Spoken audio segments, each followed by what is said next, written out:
Hello my friends. So what a start. That's my sport glide right there. Okay, so today we are meant to go right to Glencoe. I left the house, did about 4 to 5 miles, and then the lights on the dash, everything went dark again. Like oh, I do recognize this, and last time that that happened I had to wait for 6 hours or something like that for recovery truck, so I'm not doing that. As I was getting into the motorway, I immediately took the next exit and came straight here to Edinburgh Harley-Davidson. Like, I don't care, just take the bike back, fix it, I don't care, just take as long as you want, I don't care, I just want the bike to be properly fixed. So I don't know, was the rectifier again? I have no clue. Is the battery totally dead? I have no clue, but I don't care, I just want that fixed.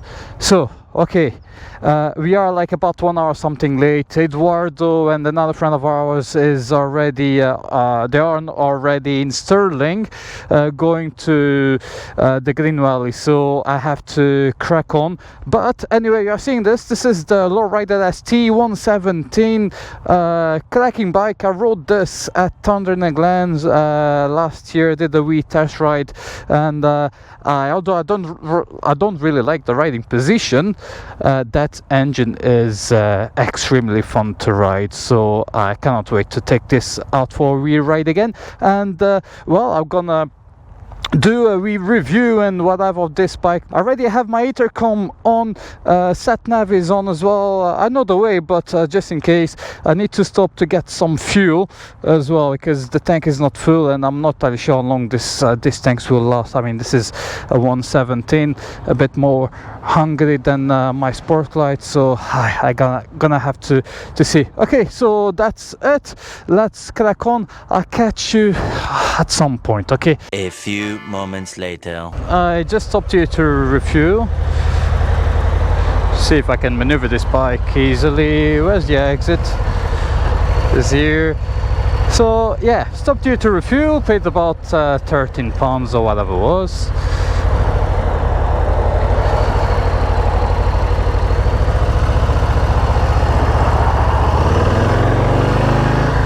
Right, and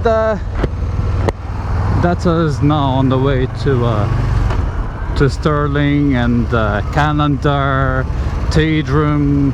Hopefully I'll meet Eduardo somewhere before Glencoe. That would be nice. If we can meet at Tadrum, for example, that would be ideal. They usually, as I do, usually ride nice and slow to enjoy the views, but this ride will be a bit more like I don't know, try to make progress, so I'll be riding at the speed limit. But one thing I can tell you already, riding position of this bike is not my favorite one. When I first tried it back at Thunder and Glens, like, the thing that got me the most was the position of the bars here. But I don't know, today as I sat on the bike, it wasn't the bars that got me. Maybe because I'm used to higher bars now, I'm not entirely sure, could be that. It was how high the foot pegs are. Wow, man, when I need to lift my feet that much, what the hell, man. Yeah, so I don't like it as it is, especially for someone like my height. I'm not that tall, you know, but I feel like I'm a bit cramped, my feet way up in the air, so yeah, I don't really like that. But I can imagine this being amazing for the turns and the like, but I'm not someone that rides too fast on the turns and all that. I mean, I do scrape my my boots and my foot peg now and then on the sport glide, but you know, never really past that. It was here when I was turning there to Glasgow when the lights start to go off on Alma, and I knew I had to make my way to Harley-Davidson as soon as possible. So yeah, I'll be taking now the motorway to Stirling, so there will be not much more to record till I get there. I have to say the wind noise because of this is quite a lot. For my position, for someone else might be different, but for me, whew, I was riding, I left Harley-Davidson, and the wind there was just like wow, and it was just doing like 30 miles an hour. I could already like hear the noise was just, man, too much. Yeah, I miss my sport glide, but this engine, again, as I said, is amazing. Alright, so motorway time, be like about 25 minutes, half an hour or so here. So yeah, I'll catch you at some point. A few moments later. We are on the way to Calendar. We just left on motorway, but don't know if you can see at the distance there are like some nasty clouds there. Already starts to get some rain. I'm not that lucky when I come to this side of the country, to be fair with you. Glencoe and all that. Love it, scenery is awesome, but every time I come here it's like it starts to rain. Right, I'm just finishing putting this ones on. Whew, what a challenge, man. So Eduardo, they are past Calendar on a wee coffee shop next to Loch Lubning. I think I'm saying it correctly.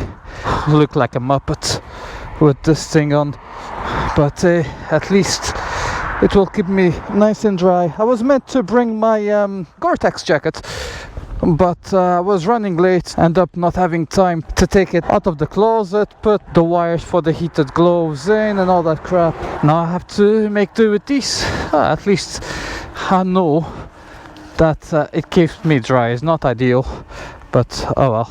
Anyway, whilst I'm here, let's do some other considerations on this bike, but I'll do it whilst we are on the move, so you can see some views at least, eh? Ooh. Ooh. This Harley's, I mean, this one is not too heavy, or it doesn't feel too heavy, but as soon as you have her on an incline, you start to feel the weight when you try to get moving. Whew. I'm already sweating, Jesus. See, it is raining. I'm glad I stopped there. I do get some wind buffeting there. Not ideal, I would say, but there is at least one good thing, is I don't feel as tired as I do when I ride the Sport Glide on the motorway. That is because this front fairing really does take the majority, if not all of the wind out of your chest. It puts on your head or something, but that's a different story. But yeah, whilst on the Sport Glide I really have to hold on tight because I'm getting all the wind there on my chest. On this one, no, not really, it's very relaxing, although I have to deal with the vibrations on the helmet. I'm like this, moving from side to side, especially at higher speeds like 70 miles an hour and things like that. Another thing that I do actually like, it is this display here, because the way it is, I don't really have to look down here to see my cluster display or anything. It is right there, it sits higher. It does really make sense, you can see it clearly. I do like the position of this a lot. It's not as classic as it is the one mounted on the Sport Glide, that's for sure. You win some, you lose some, you know, but it makes sense being where it is on this one. It really does. As I said on one of the videos when this bike was coming out to the market, I think it was a missed opportunity not having the Sportster S cluster display on this one, like here, with the sat nav and all that stuff. I think that would be the way to go, and I think in the future that would be what Harley will be doing sooner or later. You know, that's that's how it is. But yeah, like for example, I mean this one, yeah, they didn't put the rounded display, but they did put the round display on low-rated S, on the regular low-rated S. So you know, on that one, if you're putting a round display, why don't you put the one from the Sports S? I mean, it makes sense, moving on with times and all that. So yeah, maybe in the future iterations, give it like another year or two, maybe they need to improve some more things on that display, and then after that it will be on other models. In terms of slow speed maneuvering and all that, I think it's because of this riding position. So yeah, it makes it easier to control the bike on or during low speed maneuvers. The bars as well, they are slightly higher than what it is on the regular Sport Glide, so it improves on that as well. It takes a bit more of skills, let's say so, to control a bike with feet forward and all that. But it is not impossible, it is not difficult, it just takes some time to get used to it. Whilst this one, you know, it's very easy indeed. It feels very well balanced. So hopefully no more rain. I would love to take all this waterproofs off, but you know how it is. It is Scotland, and we are going to Glencoe, so tough call. A few moments later. Alright, deixa eu ver se a moto pega. Hey, Edinburgh. And well, we are leaving here. I basically just arrived, and the roads are, and this car park here is not on the best condition ever, but we will make the off-road. There you go. Off we go. Alright, so that's us going to Glencoe. Hopefully no rain, because I took my jacket off, but I kept the trousers just in case. I was looking like a petty lump. You guys know what the petty lump is what I was looking as. Anyway, Eduardo is there leading, and you might notice that is too tall for rocketry. Yeah, that bastard just bought BMW GS. It's a fantastic looking bike as well, so he's pretty happy with that. So no more cruisers for him. I'll be the only one here with the cruiser today. Anyway, so let's enjoy the ride a bit more. We are 4 today, just me, and then Eduardo has communications, so he stays at the front, I stay at the rear, so that works quite well. Well, actually no, he's not at the front, he's there in the middle, he's the second man. Alright, so let's keep going. As I guessed, there you go, raining quite a bit now, on the way to Tindrum. We are almost there, I believe.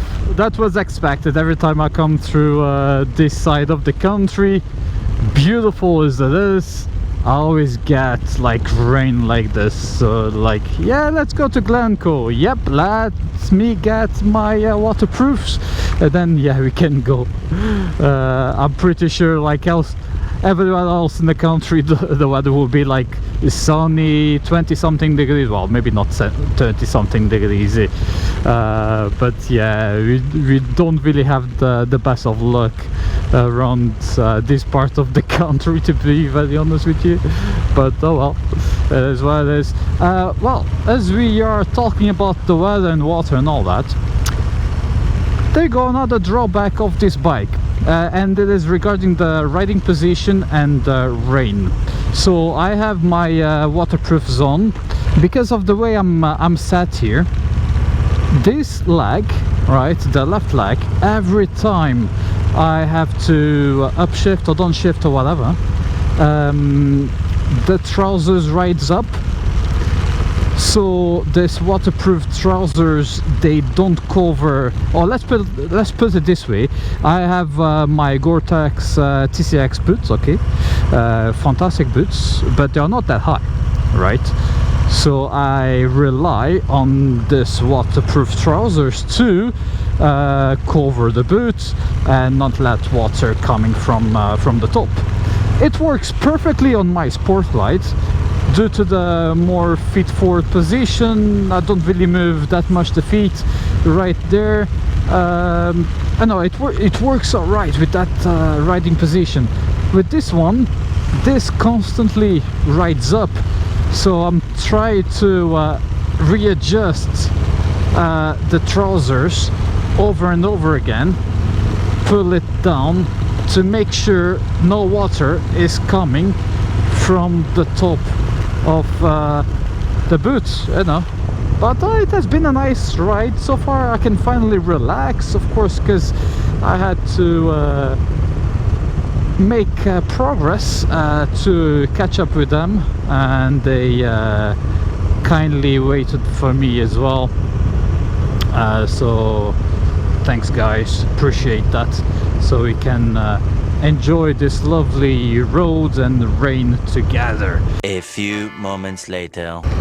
Well folks, that's us here at the Glencoe, and this might be one of the first times I'm coming through here and it's not raining, and I hope I'm not jinxing it. But yeah, it's quite nice and warm. We are getting the sun. It's a bit cloudy over there, but as I was speaking with Eduardo over the intercom, I think this place looks the best when you have like some nice clouds like those. It really gives this moody ambience to it.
We are on the way home, and let's try to wrap this up. Riding position for the first few hours. I thought that it was actually alright, and well, I mean, I was feeling very comfortable, and I did like the suspension is quite nice. But overall, I don't like the mids. I don't like the handlebars the way it is. I'm just a bit sore overall. My feet, not my feet but my legs and all that. After a long day on the saddle on this bike, I'm proper shattered now, comfort wise. It is fine for a few hours. More than that, forget, my friend. Yeah, it's not for me. I hate this Harley stance. Jesus, we are running a bit late because of me, because Alma failed me again. That's the lowrider ST. Again, riding position is not for me. I'm proper sore. Seat actually is not too bad. I'm actually enjoying it. Similar to the one on the Sportglide, I would say. Same bags as mine. I do like this. To read this is much better, nicer than the one on the Sportglide here. It doesn't really look as classic, but it works well for, you know, displaying the information that you need. engine is great. That's I think the main thing about this bike is this engine is just. It's just something else. Absolutely love it, love it, love it, love it, love it. That's pretty much my initial thoughts on this bike. The big thing to take is engine, absolutely fantastic. Riding position, absolutely rubbish for me. As Edward was actually saying, it seems like that I'm riding with my knees on my chin. Looks wise, I'm still not too sure about all this. It looks great, or at least I like it with the red color, the El Diablo. I think that actually goes well, but the entire black thingy, not for me. Brakes on the front, I found that it works very well. It bites a lot, at least when compared to the Sportlight. The back one is okay, but you need to maybe it is due to the riding position. If I feel like I have to move my feet much more than what I do with my Sportlight, but I think it's due to the position that it is there. And yes, well, my friends, if I got a chance, because I'm not entirely sure how long I'll be keeping this bike, it depends how long it will take for them to fix Alma. So if I got a chance, I will be doing another video with this bike to give you some more info about all that. All right, so thank you very much for watching. Ride safe, stay safe, and I'll see you soon somewhere in this lovely country that is Scotland. Rock on.